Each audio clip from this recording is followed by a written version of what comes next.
Happy Planner meets Mixed Media Creative Katie. That's me, Karen Burchill. Each of my planner videos will feature ways to use your mixed media supplies and techniques in your planner, getting bang for your buck and maximizing the use of your supplies. If you haven't already subscribed, hit the subscribe button in the lower right-hand corner, and that way you won't miss any upcoming videos.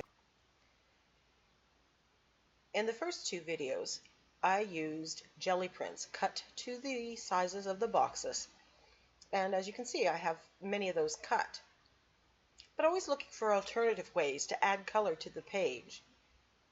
Now in mixed media, there's lots of ways to add color, but I don't want to add color with too much wet media because that's going to distort my planner, and I really don't want it to start wrinkling and buckling. So here you see me cutting with an X-Acto knife a piece of mylar, and I'm cutting an opening or a template the size of one of the jelly prints that will fit in one of the weekly planner boxes. I'm just using the straight edge to get a straight cut. Now I have mylar because I tried to cut stencils out with my Silhouette Cameo, and I found that it won't cut mylar. But if you know of a way to do that, please let me know because I have about 30 sheets. So I'm cutting the template, and if I was in frame, you would see that it fits that box. Now I'm doing this so I can isolate one box, so I can just apply color to one box. So I'm just putting two together here to cut a double size box template. And I'll do the same for other size if I want to do 4 boxes the same with the same treatment or a whole row. And then off camera, what I did is I used my arc punch, which is similar to the Happy Planner but handles heavier medium easier, which is why I went with it instead of the Happy Planner punch. And I just insert it in the front of my planner, so it's always there when it comes to designing and setting up the week.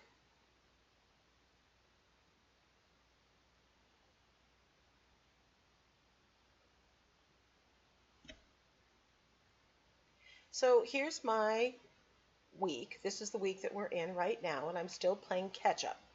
Now I have, as a mixed media artist, I have tons of stencils, and I decided to use my distress inks. Now this was something that I purchased that I really have not used.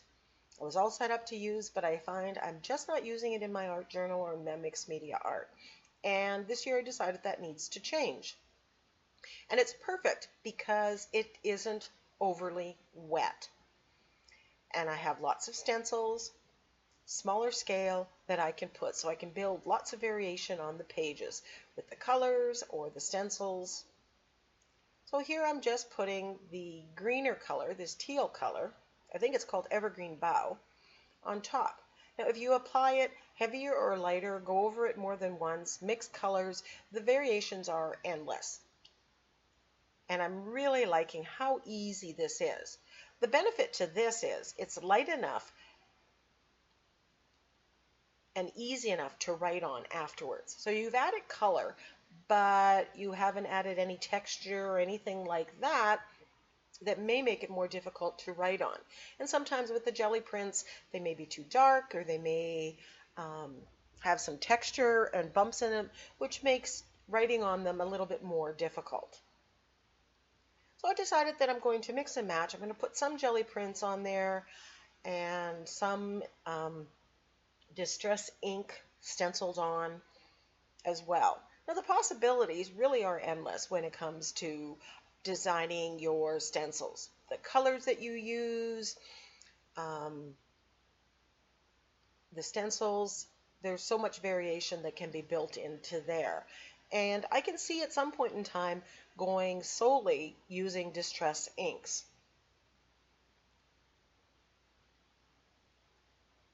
So I put the double template here, and instead of going through a stencil, I'm just applying a backdrop of one color. Now, using the distress inks with the blending tool is new to me, and I have to obviously work on my blending. But practice comes perfect. Then I'm going over it with the same color, and because it's darker, you're going to be able to see it. Now, my plan for this area is to put one of my ATCs, artist trading cards, there and have some kind of inspiration. And I just kind of want a frame around it. And there I go on with a different color. And again, bringing the colors that go with the page or go with the theme that I have chosen. Someone had commented, do you use this as a planner or is it just a journal, art journal? And it's kind of both.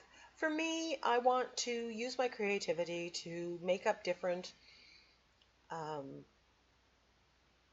setups for the weekly, for each week. I also want to challenge myself and see how many of those mixed media techniques and products I can use and repurpose for this purpose. Now I tried there so I could flip it up. I got to tell you that isn't going to work, and I ended up taping it down. I'm finding the jelly prints aren't exactly staying down as I would like, so I think you'll see me in upcoming videos using a glue stick. Now for stamping, I have these stamps, these Tim Holtz Crazy Cats, and they're brand new, so that's why you see me putting ink off on and inking and stamping on a paper. I find that ink sticks to ink better, and so when you double ink it, it works better. And these are brand new, so I want to get to use them and see how I like them. And I thought I'm just going to put all the cats on here on some of the boxes.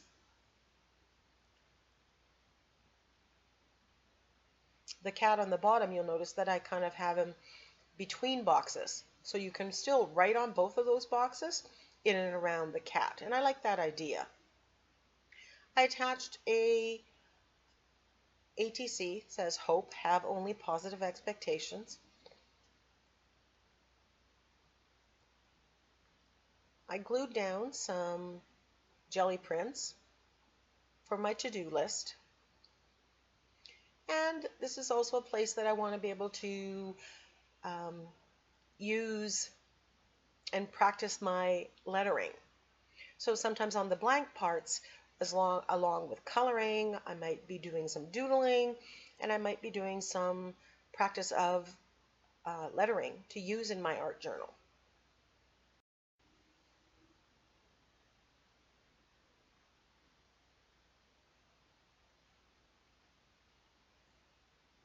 So before I go to the next week, and this video is going to have a twofer because I want to put 2 spreads in there so that I can get all caught up. You see me using my Inktense pencils, and I'm using black here, and I'm outlining the jelly prints.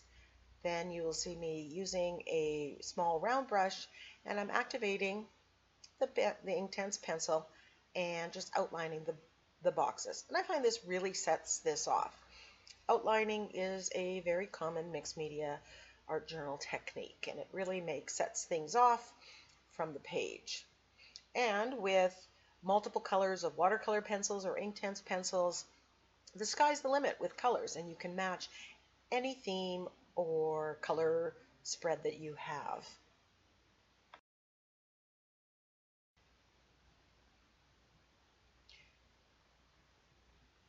So then I decide I'm going to just do some doodling on the stencils, and that can definitely, with my variety of stencils, that could be something that I do, and I can get into doing some Zentangling on there.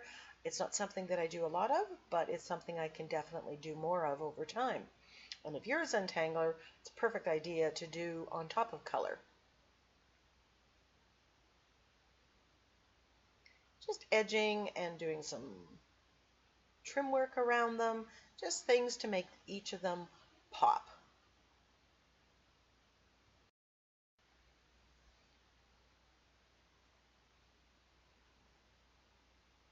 I think in future spreads I might just leave a lot of it blank and then use it to go and practice my lettering or Zentangling after the fact.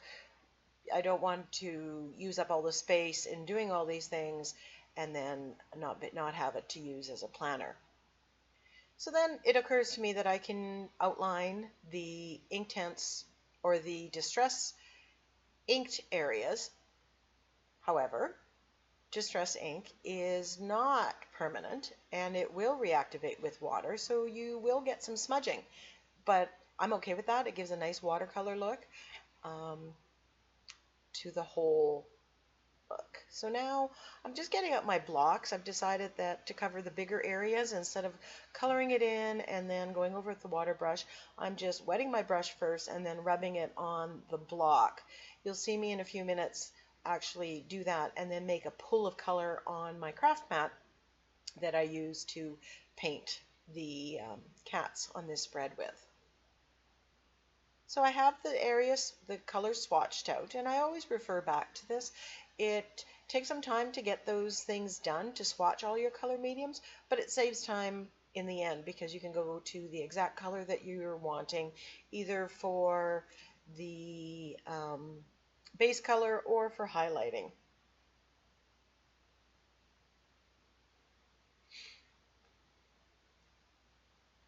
And I apologize for the quality of my voice here.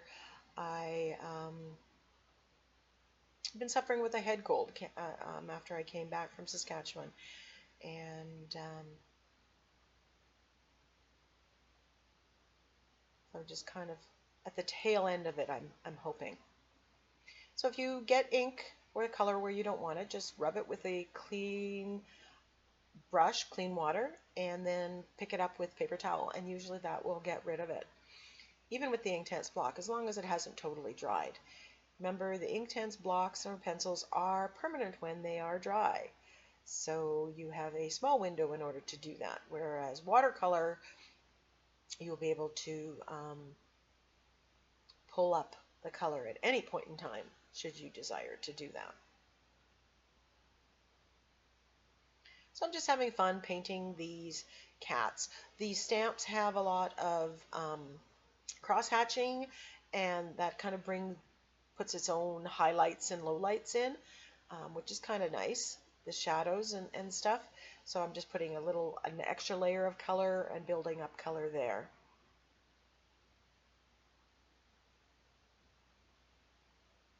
And as you can see, like I've used my planner. There's lots of planning and areas of where ideas from my blogs or from my videos written on there. And whether it's specific to a day or not, I know that it's all in this planner. And that's my goal.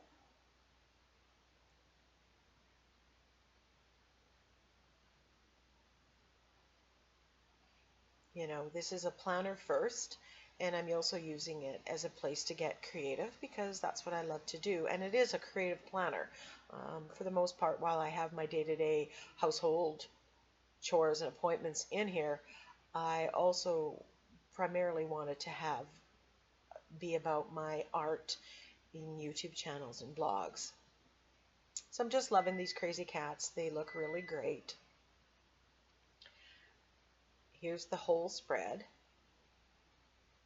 Liking the color of the distress inks in there and the addition. I think there's lots of possibilities that you're going to see me use in the upcoming weeks. But we're not done yet. You can pause. I've actually put the next week coming right up. So here's my next week's spread, and I'm actually doing this ahead of time, so there's very little planning on there. I did have a few post-it notes that I had jot notes, but I had a couple things that I want to incorporate on all the spreads, and I already learned that by doing the last 3 weeks. One is the numbers on the side, and whether I have it as a to-do list for my household things and then my art, or whether I turn one of those into a gratitude thing. I can change the headings to however I feel or whatever's working for me. So I'm just grabbing the stamp and my ink, and I'm going to do these en masse. I'm going to do them all in one sitting, And that way, when I pull out the spreads to do the weekly layouts, I already have these things done. And I'm able to make them fit the themes each time by the colors that I choose to color them with my Inktense pencils or blocks.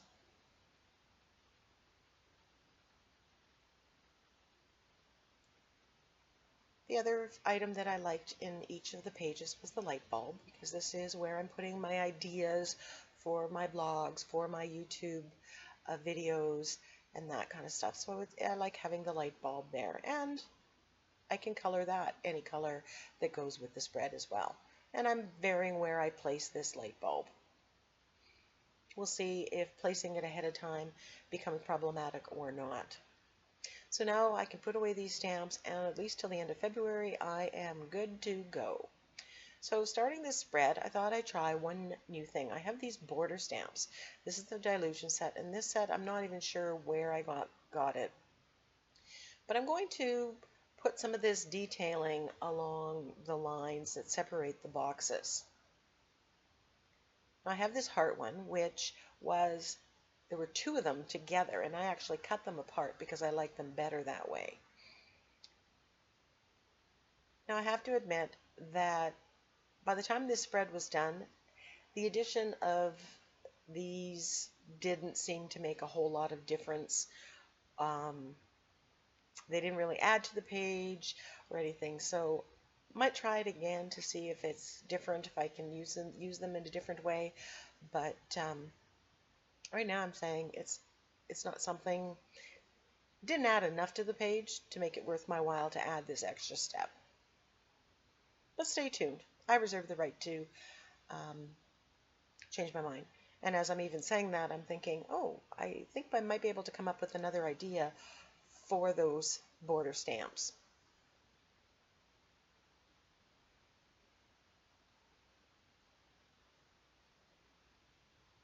It's all about learning and experimenting.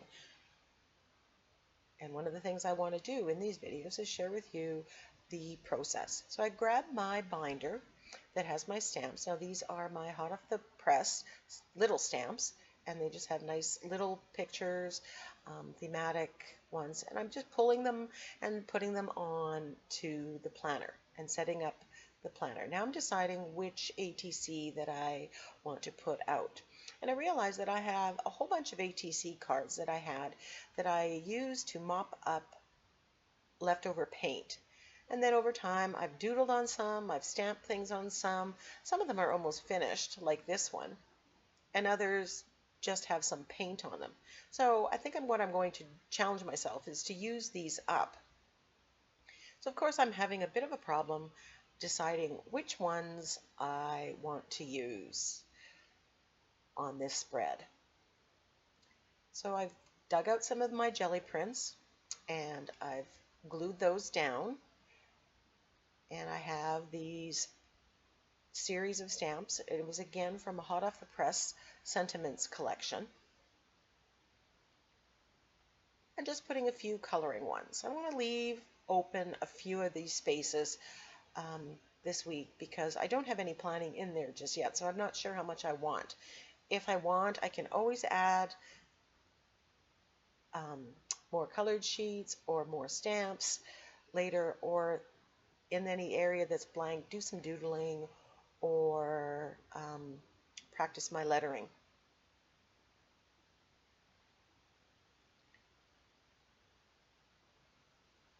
So I know I want to use my Distress inks again and color these areas. And I decide to take my cue from the jelly prints. They have kind of a fuchsia, purpley color and the teal color in them. And so I'm just going to use the stencil and, skipping every second one, do that for the bottom category. This is where I'm going to write a lot of my ideas, so I really don't want to have anything that's going to make it too difficult not to use that space.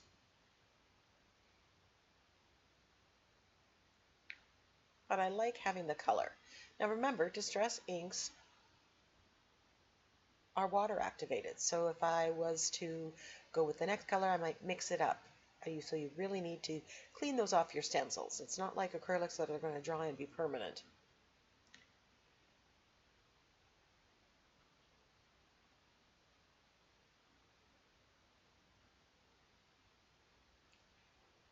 So I'm cleaning off my template, and as I said in the last video, I did take that template and punch it with my arc punch, and it is going to stay in the front of my planner, so it's going to always be ready. Using my Inktense pencils, just going around the edge, and again I've used my swatched page to decide on which color I like and what color is going to go best.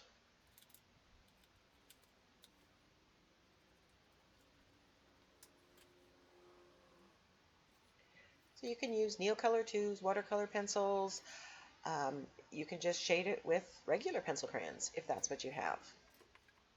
Remember, the whole purpose of this video is to use what you have. That being said, if you're looking for any of these products, I am going to put some links to some of the items you see me using in my Amazon store. Full disclosure though, if you go through the store and purchase something, I do get a small commission.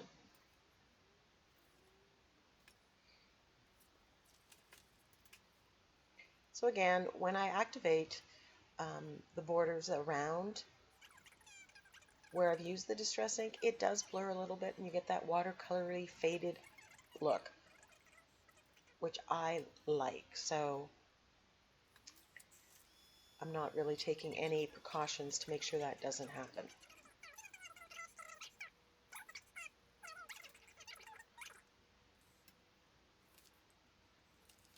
Adding these colors with the stencils and the Distress inks is really, really easy, and I love the effect of it. So again, I can see myself using and expanding that idea more and more. But we're only in week 4, so who knows where this planner is going to go.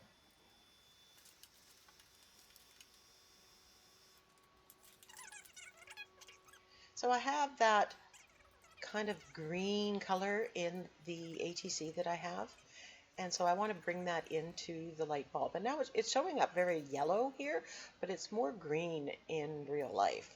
So I just wanted to bring that in and have some cohesion on my page. So I'm going to bring it into a few of the stamped areas as well.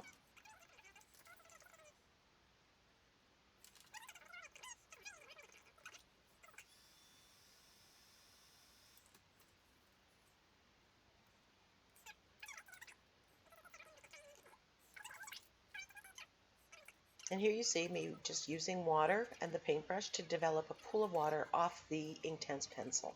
So if you have the pencil and not the blocks, you can still make a pool of water. I should have grabbed my ceramic palette and done it in the palette, but the craft mat works fine too.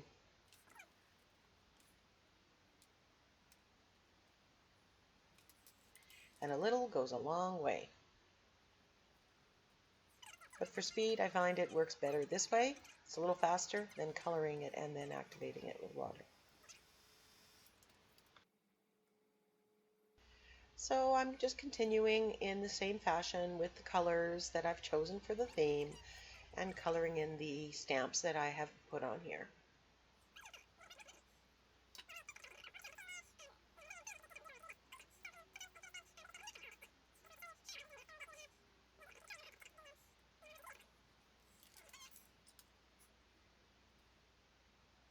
Now the fairy is a pretty solid print, but going over it you can adding a little bit of color to the dress and the wings, just enough to make it tie into the whole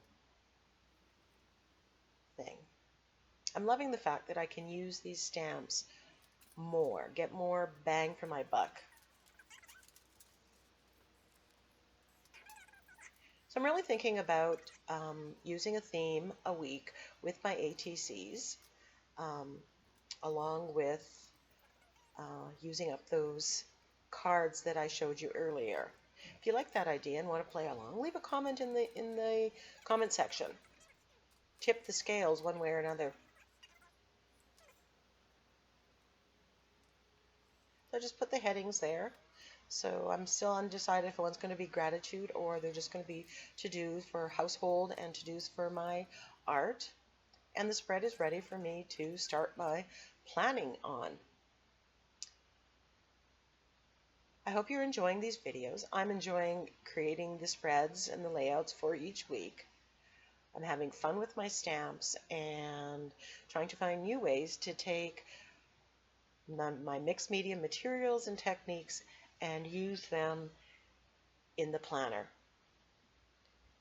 Hit the subscribe button, leave a comment, and share the video. See you next time.